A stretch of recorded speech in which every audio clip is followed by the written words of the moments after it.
compliqué, difficile pour les émotions. Mais vous voyez, les choses sont difficiles pour nous, mais jamais pour le Seigneur. Parce que même quand une personne n'est plus, ça ne veut pas dire qu'elle n'est pas présente devant Dieu. Elle n'est plus présente avec nous, nous ne pouvons plus la voir, mais elle est toujours sous le regard de Dieu. Parce que Dieu est le Dieu d'éternité, il contrôle l'éternité. Et notre papa n'est plus au milieu de nous, est sorti du temps pour rejoindre l'éternité. Donc il est toujours sous le regard de Dieu. C'est nous qui ne le voyons pas et c'est pour ça que ça fait mal. Mais soyons rassurés, parce que s'il y a un lieu agréable, c'est vraiment dans l'éternité auprès du Seigneur. C'est difficile pour nous, c'est vrai. Et ça, je vous le concède parce que je sais ce que ça fait. C'est difficile de perdre quelqu'un. Mais vous n'êtes pas seul et il est sous le regard de Dieu. Amen. Voilà, vous n'êtes pas seul et Dieu est avec vous et il est sous le regard de Dieu. Et ce n'est pas facile de parler, de prendre la parole dans de tels moments. C'est même pas facile même d'écouter. Certains ont préféré même rester à la maison. On ne va pas leur jeter la pierre. On doit les apporter aussi notre soutien, être avec eux. Voilà, et se consoler les uns les autres. Nous devons nous consoler, nous parler et nous consoler. Amen. Alors, Seigneur, merci de bénir ta parole. Nous allons essayer de parler, de nous parler. Et nous allons aller dans le livre de Jean, le chapitre 20 du livre de Jean. Le chapitre 20 du livre de Jean. Vous savez, j'aime parler. Je prie Dieu aujourd'hui de m'accorder la grâce de parler peu. Bon, les prédicateurs aussi, c'est quand ils disent qu'ils vont parler peu qu'ils parlent beaucoup. Donc, je retire ma parole.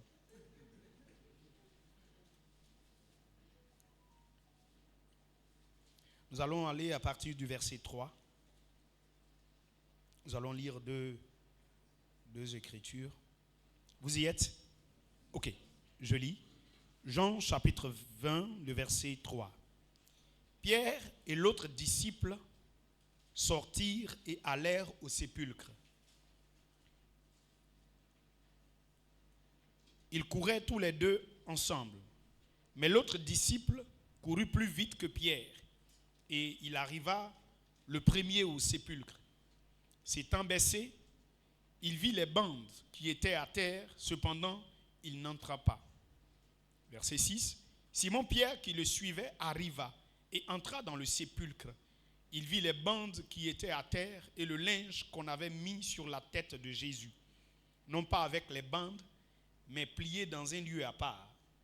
Alors, l'autre disciple qui était arrivé le premier au sépulcre entra aussi et il vit et il crut. Car il ne comprenait pas encore que selon l'Écriture, Jésus devait ressusciter des morts. Et les disciples s'en retournèrent chez eux. Cependant, Marie se tenait dehors. Écoutez bien, c'est la partie qui m'intéresse. Cependant, Marie se tenait dehors, près du sépulcre, et pleurait. Comme elle pleurait, elle se baissa pour regarder dans le sépulcre. Et elle vit deux anges vêtus de blanc, assis à la place où avait été couché le corps de Jésus, l'un à la tête, l'autre aux pieds. Verset 13, ils lui dirent, « Femme, pourquoi pleures-tu » Elle leur répondit, « Parce qu'ils ont enlevé mon Seigneur et je ne sais où ils l'ont mis. » En disant cela, elle se retourna et vit Jésus debout, mais elle ne savait pas que c'était Jésus. Verset 15, Jésus lui dit, « Femme, pourquoi pleures-tu? Qui cherches-tu » Elle, pensant que c'était le jardinier, lui dit, « Seigneur, si c'est toi qui l'as emporté, dis-moi où tu l'as mis, je le prendrai. » Voyez ce Seigneur-là comme monsieur. Voilà, monsieur, si c'est toi qui l'as emporté, dis-moi où tu l'as mis et je le prendrai. Amen. Allons-y dans le livre de Josué, le chapitre 1 du livre de Josué. Josué, c'est dans l'Ancien Testament. Il ne faut pas aller dans le Nouveau Testament. Ouais, mon bien-aimé. Voilà, qu'ils viennent.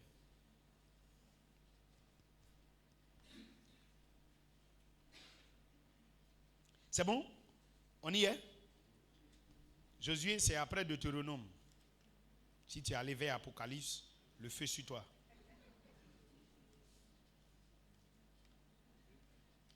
Josué chapitre 1. Je fais la lecture. Après la mort, c'est bon? Je peux?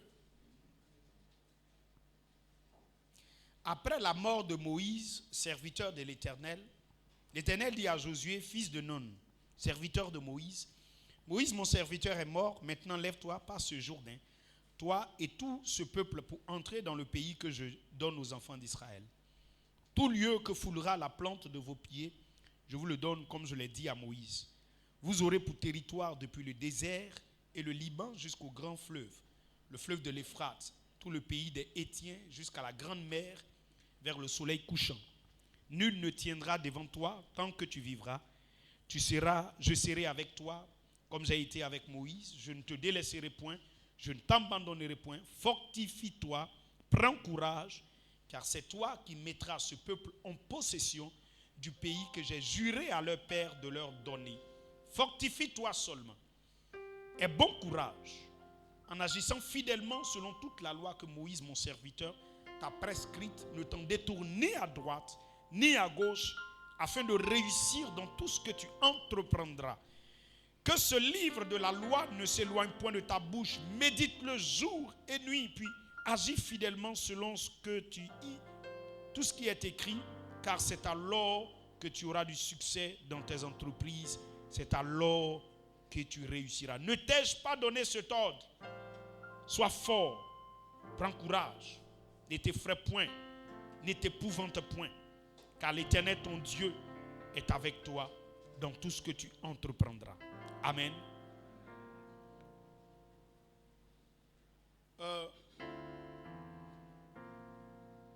Le titre de mon message ce matin, c'est « Qui es-tu » ? Es-tu un Josué ou es-tu une Marie? Qui es-tu? Un Josué ou, je voulais dire un mari, mais je vais dire une Marie.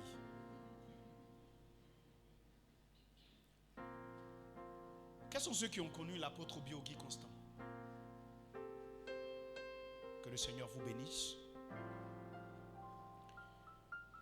C'était un homme exceptionnel que Dieu a pris quelque part, à qui Dieu a accordé son onction. Dieu a donné une vision. Et Dieu a mis dans ses mains la construction de cette communauté. Ceux qui ont été très proches de lui ont été témoins des grandes, merveilleuses choses que Dieu a fait à travers sa personne. Il y avait des gens à qui il avait donné des orientations sur des années et qui aujourd'hui sont en train de vivre ces choses-là. Vous vous souvenez, qui connaît Achille? Biti. Tout ce qu'ils sont en train de vivre aujourd'hui, l'apôtre il a orienté. Il y a plein d'autres que je ne connais pas. Mais il y a des gens qui sont en train de vivre pleinement ces choses. Et non seulement pour ces personnes-là qui sont en train de vivre ces choses, mais aussi pour la mission internationale, la parole de Dieu, Apocalypse 19, 13. L'homme de Dieu a donné des orientations. Il a parlé de ce que Dieu va faire avec cette communauté. Il a parlé de la vision, il a partagé des grandes choses. Il voyait des choses extraordinaires. Il a prophétisé sur cette mission et tous ceux qui participeraient à la vie de cette mission-là. Il y a une parole prophétique qui est suspendue sur cette communauté, sur la mission internationale, la parole de Dieu, Apocalypse 19, 13. Et même si vous ne l'avez pas connue, mais parce que vous êtes dans ce bateau, dans cette arche, la prophétie qu'il a annoncée sur cette communauté, c'est qu'elle va devenir, quand on dit elle va devenir, on parle des gens qui sont à l'intérieur de cette communauté. C'est qu'elle va devenir, cette prophétie-là demeure. Dis-moi amen. Amen. Même si vous ne l'avez pas connue physiquement, même si vous n'avez pas été au contact de ces prophéties-là, mais parce que vous êtes dans l'arche, cette prophétie vous appartient à vous aussi. Je peux vous assurer que ce sont de grandes prophéties. Moi, je n'étais pas directement de la MIPAD, mais j'étais un fils de l'apôtre Bio. Et il a dit de grandes choses concernant cette communauté, concernant cette maison. Il était même le pasteur qui prêchait au tabernacle de la bénédiction. Et il a dit de grandes choses. Amen. Et c'est vrai qu'il n'est pas là aujourd'hui, mais je le répète encore, cette prophétie n'est pas attachée à sa personne, mais à la vision que Dieu lui a donnée. C'est pourquoi les hommes peuvent partir, mais la parole de Dieu, elle est éternelle et elle demeure. Elle demeure. Et sur Jésus, des grandes choses avaient été dites. Il avait été parlé de sa résurrection, il avait été parlé du mandat qu'il avait reçu, des choses extraordinaires qu'il avait faites. Ses disciples étaient témoins. Marie était une bénéficiaire du ministère de Jésus. Dès le départ, cette femme avait été témoin de la grâce. Elle-même avait été délivrée. Et elle aimait cet homme d'un amour pas possible, au point où les détracteurs de l'évangile nous ont fait croire, ou continuent de dire que Marie était la copine de Jésus, que Dieu leur fasse grâce. Les gens, ils sont trop intelligents, à un moment donné, ils commencent à dire. Mais en fait, ils ne pouvaient pas comprendre que la relation que nous avons avec Jésus est une relation d'amour qui nous plonge dans une intimité. Et on peut être intime avec Dieu au point où Dieu devient, selon eux, comme notre gars ou notre go. Et après la mort de Jésus, cette femme était perdue. Parce que cette femme n'avait aucune raison d'être. Jésus était sa raison d'être. Elle était perdue, son âme était déchirée. Elle était comme nous aujourd'hui, en difficulté. On ne sait plus trop quoi penser. Et cette personne a eu le courage quand même de se retrouver au cimetière, là où Jésus avait été enterré. Parce que dans la tradition, on doit aller l'embaumer et tout ça. Mais elle n'avait pas compris que Jésus avait déjà été embaumé. Mais elle est venue quand même. Elle est venue quand même comme toi aujourd'hui.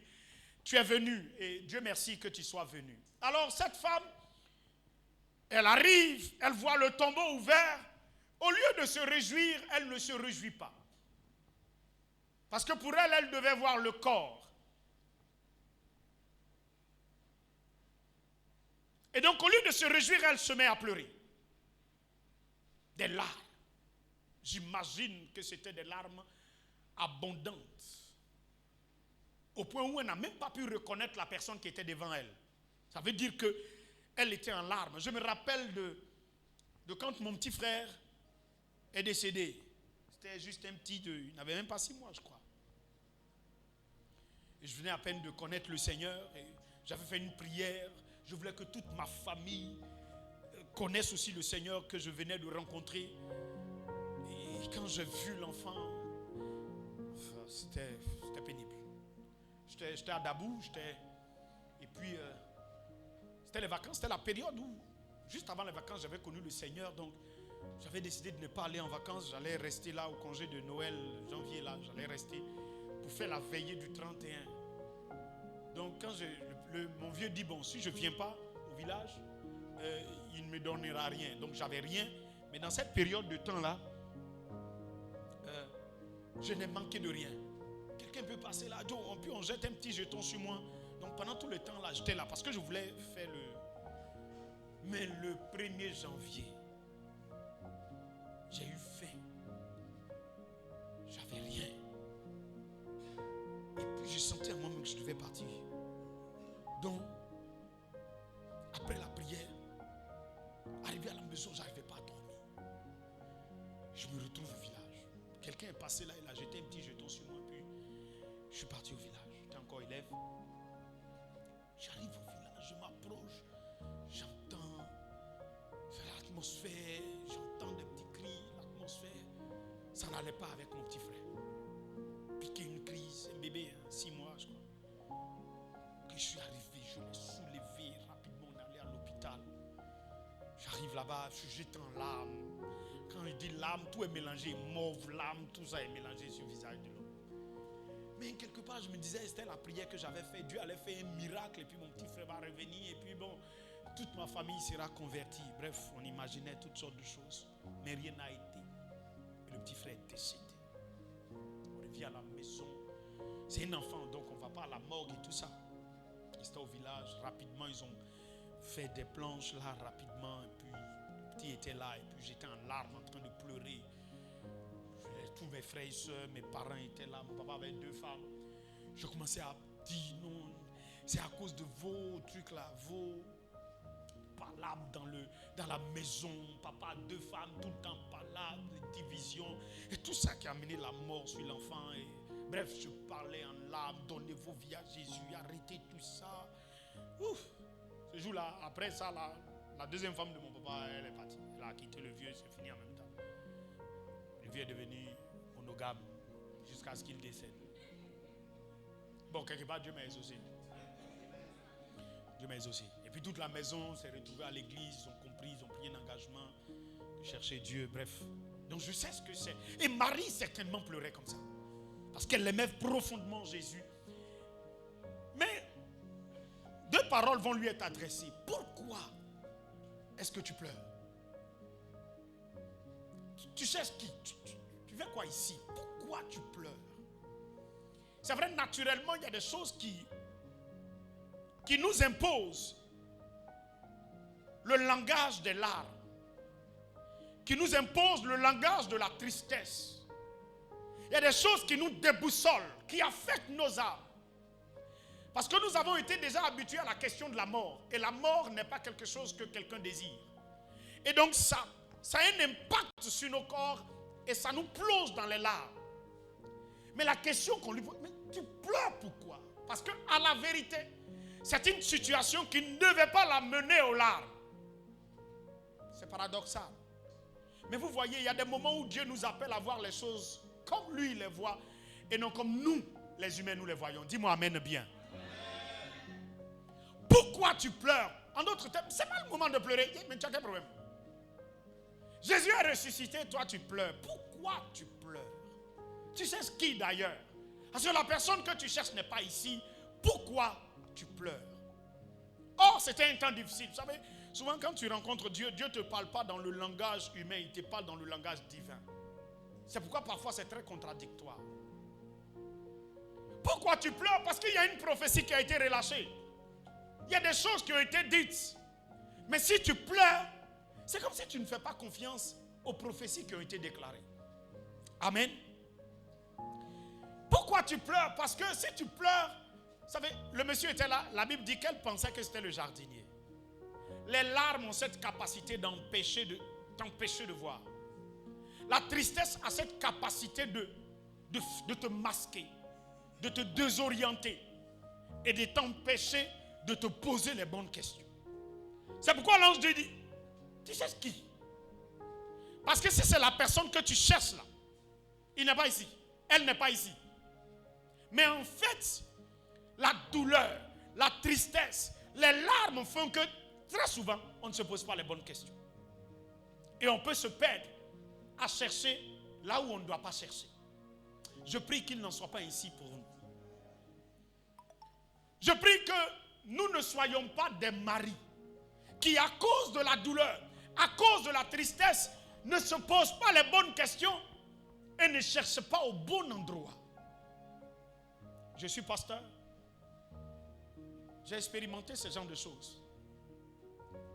Ou quand une personne meurt,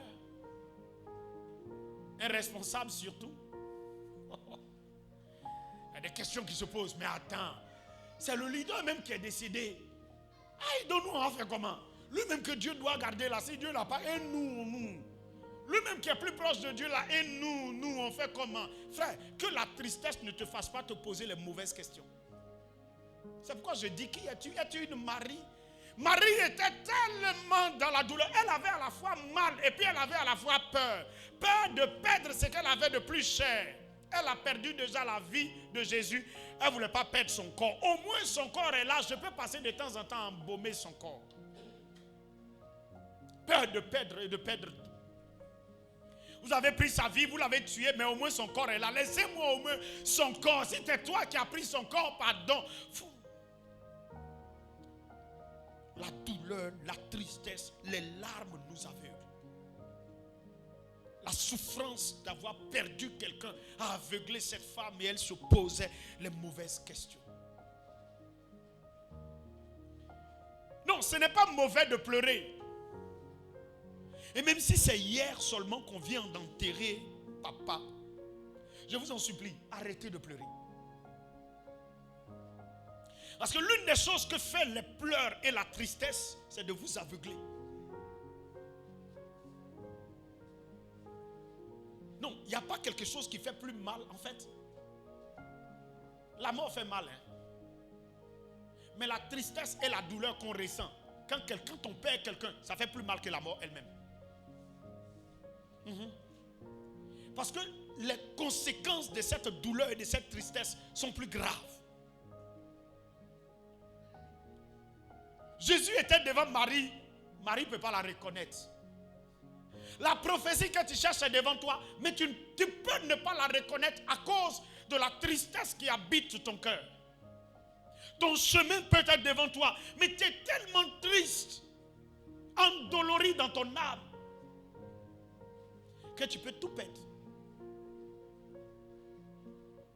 Tout perdre. Pourquoi tu pleures? De l'autre côté, il y avait deuil. Ils étaient en train de pleurer. Dieu dit, hey, Josué, lève-toi, prends le peuple, rentre dans l'accomplissement de ce que j'ai promis. Moïse est mort, mais la prophétie attachée à vos vies n'est pas morte. L'apôtre Bio n'est plus, Papa Loukou n'est plus, mais la prophétie rattachée à la MIPAD demeure. Pourquoi pleures-tu? Josué, lève-toi. C'est pourquoi je dis ce matin-là, qui êtes-vous? Vous êtes une Marie ou vous êtes un Josué? La Bible dit Josué s'est levé pour faire entrer le peuple dans la prophétie qui était associée au peuple. Les gens étaient en train de pleurer, ça ne finit pas. Dieu s'est révélé, il dit attends, vous allez rester dans ça. Il y a une prophétie qui est rattachée à vous. Au lieu de pleurer là, levez-vous, fortifiez-vous, encouragez-vous, soyez forts, parce que c'est avec vous que vous allez vivre, c'est avec vous que vous allez vivre cette chose-là, cette prophétie, c'est avec vous que je vais l'accomplir. Les amis, j'aimerais que vous pensiez comme ça, comme Josué.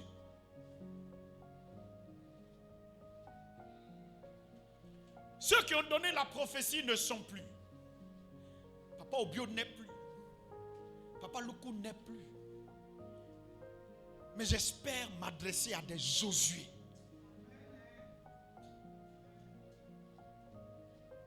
La qualité d'une œuvre dépend des personnes qui la composent.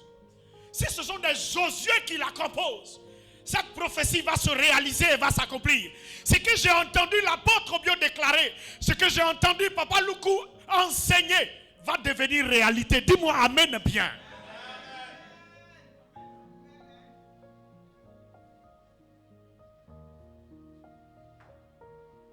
Mais il faut des Josué, des gens qui savent se lever, se fortifier, s'encourager, pour dire frère,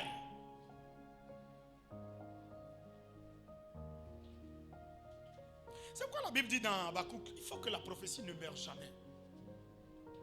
C'est pourquoi vous voyez, il y a des communautés là, quand tu rentres dans le hall comme ça, du siège, la vision est déployée, c'est écrit là. La prophétie associée à l'œuvre. Pourquoi? Parce qu'on ne doit pas perdre ça de vue. À chaque fois que je rentre, je m'attache à cette prophétie-là. Je suis dans cette maison. Voici le message qui est associé à cette maison. Et peu importe les défis, je m'attache à ça. Parce que c'est mon histoire qui est écrite là, à travers la vision. Mais sans des Josué, il y a des choses qui demeurent. Vous savez, ce n'est pas Dieu qui accomplit les prophéties, c'est nous qui les accomplissons. Oh, la prophétie sur ta vie, ce n'est pas Dieu qui va l'accomplir, c'est toi qui vas l'accomplir. Ah, c'est comme ça. C'est pourquoi il y a des prophéties qui sont jusqu'à aujourd'hui dans un état de latence.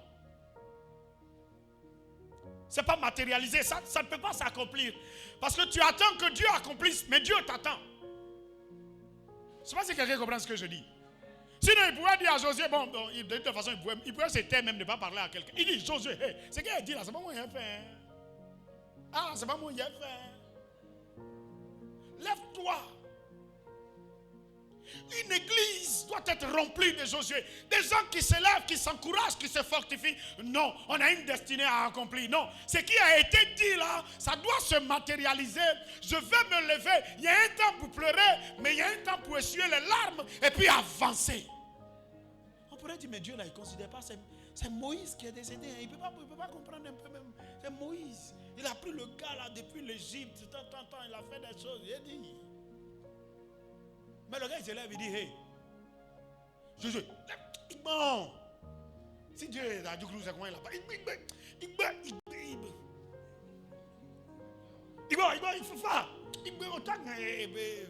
a un Dieu ici. Où il est? Il n'y a pas Dieu. Il n'est pas là aujourd'hui. C'est son cousin Abidi.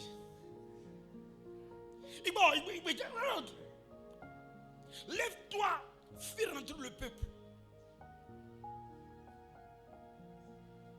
Lèvons-nous comme des Josué. La femme la pleurait. Bon, je ne sais pas pourquoi c'est la femme, ils ont pris là-bas pour pleurer. On dit les femmes aiment pleurer, mais il y a des garçons qui pleurent. Il y a des garçons qui pleurent. Maman, on aime pleurer là, il a pleuré. Il a pleuré. Mais les pleurs, tu ne peux pas avoir des larmes dans tes yeux puis voir bien. Tu es d'accord avec moi? Tu ne peux pas, c'est pas possible. Et la plupart des hommes qui rentrent en brousse, c'est parce qu'ils pleurent. Dieu peut nous laisser pleurer un temps, mais ne pleurez pas trop longtemps. Les pleurs vous abattent. Les pleurs vous volent à certains moments. Quand c'est prolongé, il n'y a pas de... Non, on se libère. La douleur est tellement forte que... Mais quand tu continues de pleurer, là, ça devient un problème pour toi maintenant.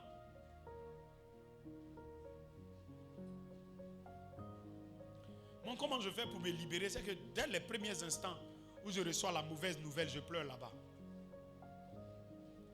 Après, maintenant, je ne pleure plus. Vous savez pourquoi? Quand Haman est allé consulter pour voir dans quelle période de temps ils pourront attaquer les Juifs. Vous vous souvenez de cette affaire-là? Mardoché et Haman qui avaient décidé là. Le sort qu'il a jeté, il allait consulter les devins pour voir quelle période de temps on peut attaquer. Et les devins lui ont dit c'est au mois d'Adar. Les historiens et la culture juive disent que le mois d'Adar, c'est la période là où Moïse est décédé.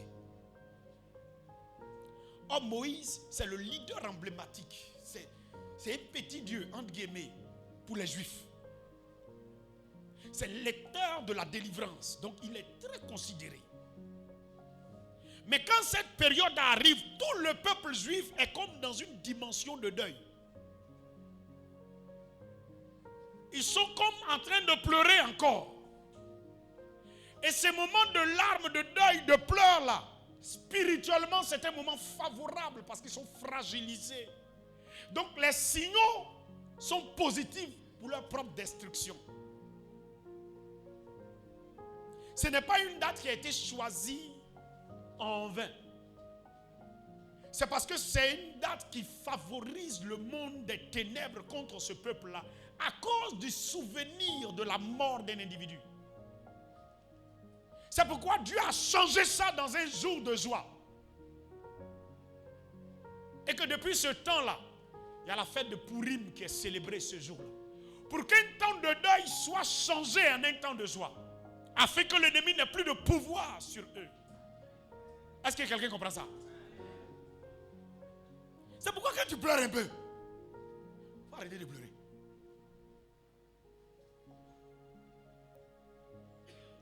Et que les anniversaires de mort soient maintenant des hommages, des temps de célébration, d'action de grâce pour quelqu'un qui a vécu avec nous et qui a été une bénédiction pour nous. Dis-moi amen bien.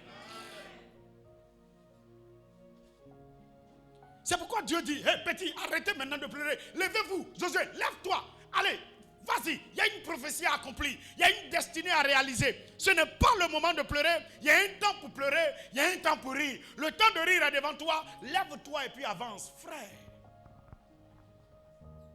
savez, cet homme qui est parti est un grand homme. Mais vous le savez, c'est pas moi qui vous enseigne ça. Cet homme était au décès de mon père. Je n'en revenais pas. Il est venu à la veillée, il a dormi dans la voiture. Il faut être un grand homme, avoir de la considération pour un petit comme moi, un petit chauve comme moi. Vous voyez ce déplacement-là, il est venu dormir dans la voiture. Toute la veille, il était là. Je le respecte pour ça. Le même vendredi, c'est vrai, on était dans l'affaire de lune de miel. Mais il y avait ma grand-mère qui est décédée. J'ai dit, je n'irai pas au décès de ma grand-mère. Je serai à sa veille.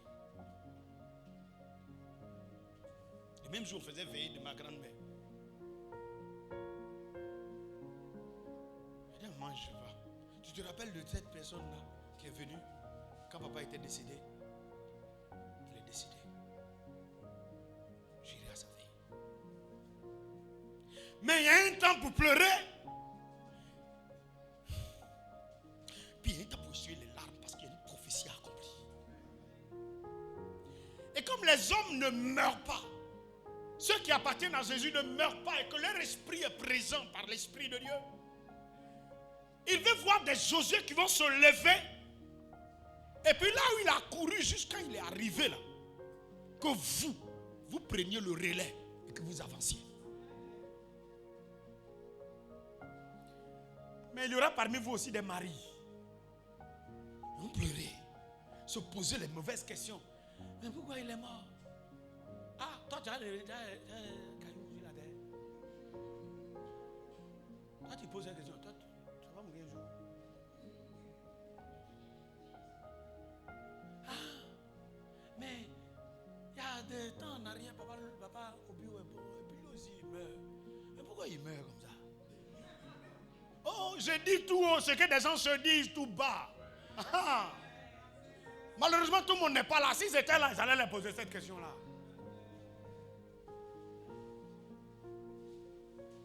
Si Gassé n'avait pas été chassé, vous croyez que Faye allait prendre un couple là?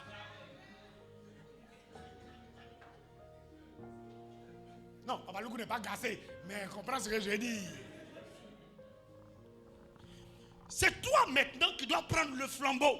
Ce n'est pas une affaire de ceux qui sont à la tête. Dieu cherche des Josué partout où Dieu pose les pieds. Il cherche des Josué, des gens qui vont arrêter de pleurer. Et puis regardez la prophétie. Il y a une prophétie sur cette communauté. Si tu es nouveau là, moi je t'annonce ça, frère. La personne que Dieu a utilisée pour bâtir cette église là, il n'était pas normal.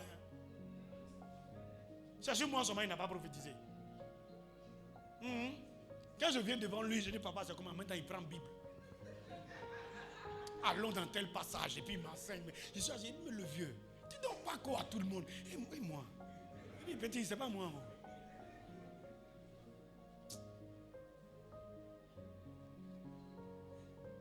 C'est sur moi, il n'a pas parlé. Bon, il y a une fois, il a parlé. Ça, je voulais lui montrer ma fiancée.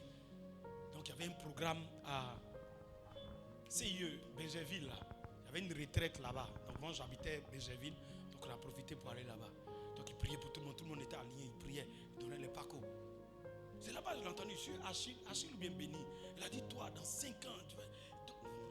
Il n'était pas normal, hein. Et puis c'est moi. Il a dit, le vieux, c'est elle. Il dit, c'est elle. Ok, petit, ça sera dur au début. Mais c'est bon, c'est bon. Voyez la chose que monsieur là a dit 6 mois. Non. Il veut m'asseoir. Il dit, j'entends les témoins. Il y a des jours, si je ne vais pas à la veille ou bien truc, j'entends les pacos que le vieux a donnés. En même temps, la semaine, là, il dit, non, l'onction est frais. Il arrive là-bas. Hey, Jean-Marc. Ça va? Ok, assieds-toi, assieds-toi. Envoyez la Bible là. Viens les dans l'exhortation. Dans l'exhortation. Moi, il n'attend pas Paco, il est dans l'exhortation.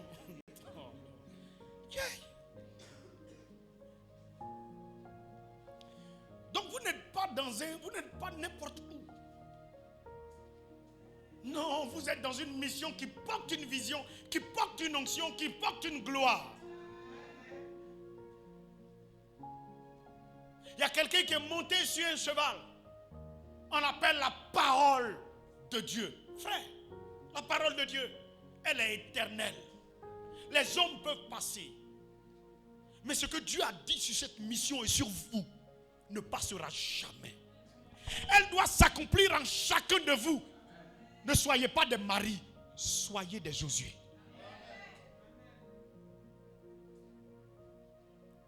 Il y a une seule bonne chose à faire maintenant, c'est de lever. Et pour dire non, on va courir plus vite que ceux qui nous ont précédés. On va porter la lumière plus haut que ceux qui nous ont précédés. L'apôtre Bio, Papa Loukou, on va porter le flambeau plus haut qu'eux. On va se lever plus haut qu'eux. On va amener à accomplissement ce que Dieu a dit. Ça ne passera pas. Notre génération va l'accomplir. Amen. C'est comme ça qu'on pense. C'est comme ça qu'on devient celui sur qui Dieu dépose l'onction. Il y a des manteaux qui sont dans cette communauté. Ça cherche juste des Josué sur qui ça va se poser. Depuis le fondateur jusqu'à papa qui est parti, il a proclamé des paroles sur vous. Il y a eu des temps de prière où le vieux a pris le soin d'imposer les mains à tout le monde. Ils ne vont jamais avec ce que Dieu leur a donné. Ça reste toujours pour se poser sur des gens. Et ne croyez pas que ça va se poser sur les pasteurs. Ne croyez pas que c'est sur eux seulement que ça va se poser. Ça va se poser sur des Josué. Des gens qui vont se lever, qui vont dire, hey, jeunesse, on se lève. Des gens qui vont se lever, qui vont dire, hey, les femmes, ce n'est pas le moment de pleurer. On a fini avec ça. Il y a une prophétie accomplie. C'est sur ceux-là que le manteau se pose. Ce n'est pas sur le pasteur. Hein?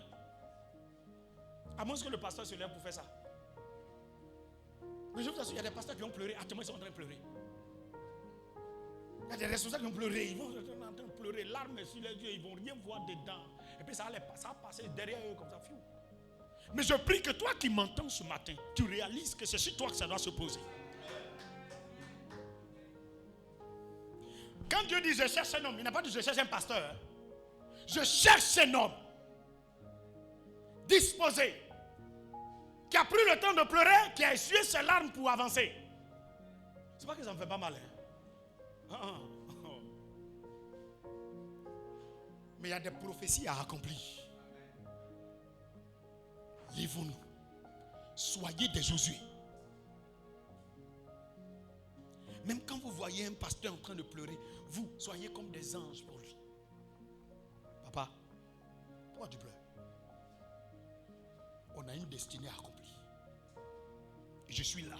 Qu'est-ce que tu veux que je fasse? Sinon ça touche, hein? Et tous là. Pourquoi ils sont en train de faire réunion aujourd'hui? Ça les touche. Ils sont en train de pleurer.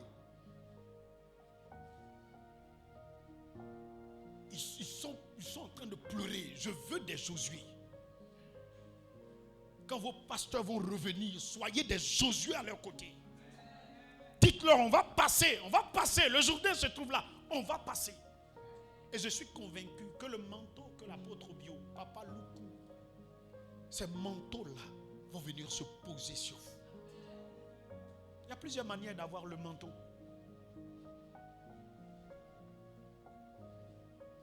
C'est pourquoi l'ange a pris le soin. Quand il lui a parlé après, Jésus même s'est révélé pour lui dire, hé ma fille, tu plais pourquoi? Oh, quand elle a compris que c'était Jésus, elle voulait sauter sur lui. Il dit, bon, calme-toi, petit. Va parler aux autres. Je suis là. Parce que les autres, les pierres et autres là, Père même l'a fini en larmes même. De toute façon, lui-même, il a trahi Jésus là. Il a fini en larmes. Ce qui fait que même quand Jésus s'est révélé à lui, à un moment donné encore, il est reparti en train de pécher. Malgré qu'après Jésus les a retrouvés dans la chambre haute. Hein? Après ça, Jésus était obligé encore de se révéler à lui et lui ramener, faire un miracle. Le miracle de la pêche miraculeuse, là, ça s'est produit 2 fois. La première fois où Jésus a appelé Pierre. Mais tellement Pierre était déconnecté, il a eu mal avec tout ce qu'il a fait, tout ce qu'il a dit. Il a eu tellement mal que l'appel de Dieu n'était plus dans son âme. Malgré que Jésus s'est révélé après sa mort.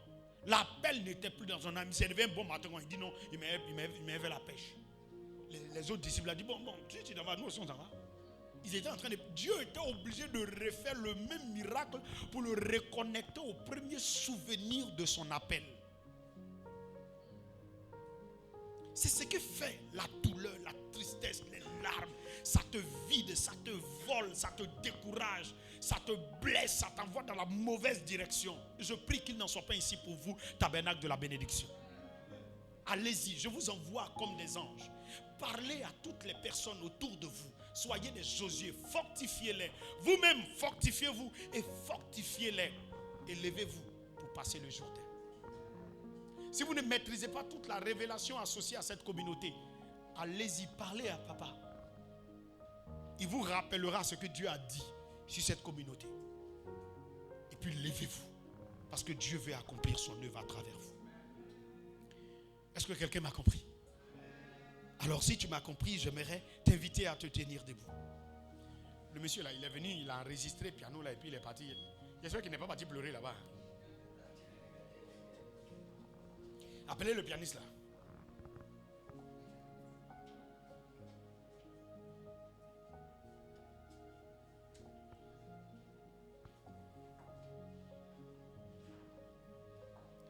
Papa est venu, il a semé, il a fait ce que sa force a pu lui permettre de faire. Oh, on aurait voulu qu'il fasse plus encore et qu'il continue de le faire. Mais il n'est plus parmi nous. Il a plu à Dieu d'accepter qu'il le rejoigne. Alors, nous allons continuer. Nous allons continuer. Il est où? Nazareth avait son visage.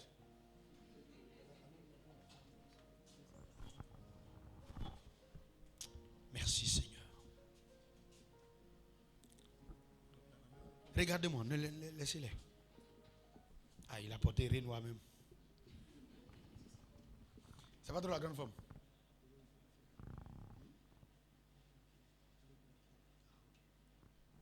Il ne pleurait pas. Dieu merci. C'est un Josué. C'est un Josué.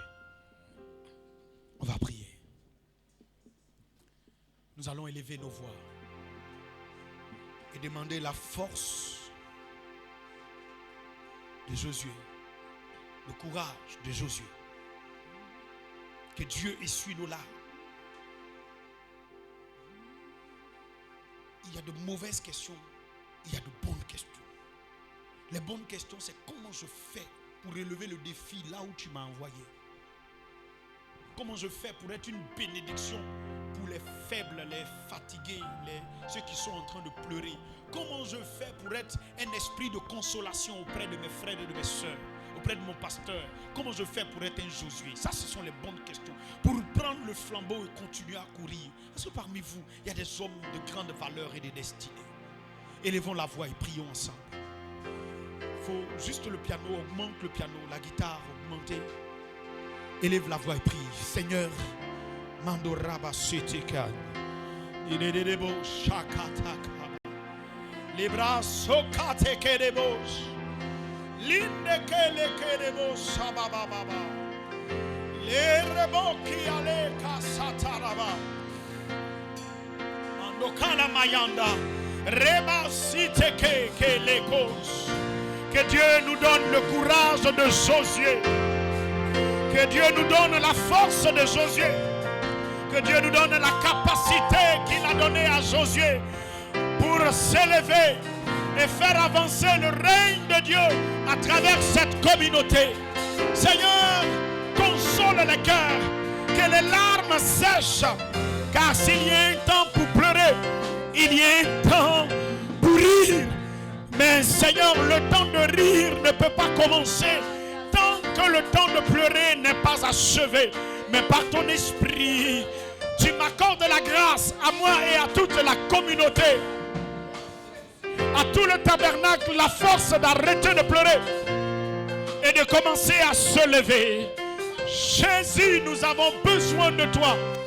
Que ton esprit souffle sur la communauté.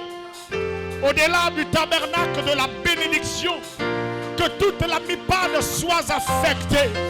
Jésus, nous avons besoin de toi. Manderemo kataraba siteketeke. Les brazoka, les nalemo shakata. Les Manekeremo Sabababababa. Là où le diable pensait que nous allons nous affaisser, il va réaliser que des hommes vont monter. Là où le diable pensait que nous allons pleurer, il va nous voir en train de s'élever et monter. Là où la méchanceté croyait qu'ils avaient triomphé, ils seront témoins d'un soulèvement populaire.